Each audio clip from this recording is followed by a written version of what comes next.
ये सभी देखकर गौरव किसान बहुत ज्यादा खुश होता था क्योंकि हम उसकी निगम 5 गुना ज्यादा होने लगी थी।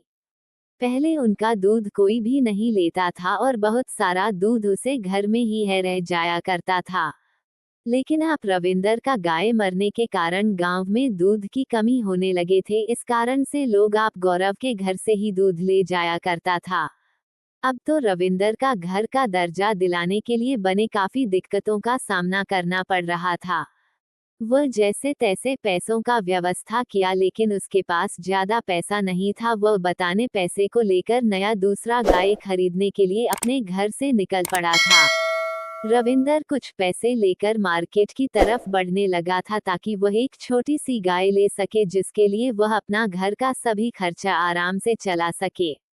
लेकिन कुछ दूरी चलने के बाद उन्हें एक बुढ़िया माँ दिखाई दिया, बहुत ही ज्यादा गमगीन और भूखी मालूम हो रही थी। बूढ़ी अम्मा ने रविंद्र को रोका और कहा कि बेटे तुम कहाँ जा रहे हो, मुझे बहुत जोरों की भूख लगी है, अगर तुम मुझे कुछ पैसे दे दो तो मैं अपना भूख मिटा सकती हूँ। लेकिन रविंदर तो जैसे तैसे पैसे जुटाकर होगा अपने लिए गाय करने के लिए मार्केट जा रहा था। लेकिन बूढ़ी अम्मा भी बहुत ज्यादा भूखी थी, उन्हें अगर पैसा नहीं मिला तो बहुत ज्यादा दुखी पहुंचता। उन्होंने खूब सोचा कि मैं क्या करूं, तभी उन्होंने फैसला किया कि मैं इस बूढ़ी अम्मा को पैसे दे देता हूं, हमारी जिंदगी तो वैसे ही कट रही है, आगे भगवान की मर्जी है। रविंदर और बहू की बुढ़िया माँ को पैसे दे देता है। तभी बूढ़ी अम्मा कहती है कि बेटा तुम इधर कहाँ जा रहे थे। तभी रविंद्र कहता है कि मेरे घर में बहुत सारे लगाए थे, हमें उन्हीं का दूध निकालकर अपना पालन पोषण किया करता था, लेकिन कुछ दिन पहले ही मेरी गाय की मौत हो गई थी किसी कारणवश। इसलिए मैं अपने घर के लिए गाय खरीदने जा रहा था ताकि मैं उसे दूध बेचकर कमाया जा सके। पति बहुत बढ़िया माँ कहती है कि बेटे अगर तुम्हें कोई संकोच ना हो तो मेरे पास एक गाय है, अगर तुम चाहो तो फिर ले सकते हो, क्योंकि मेरे पास इतनी ताकत नहीं है कि मैं आपसे ज्यादा लगा पिला सकती हूँ।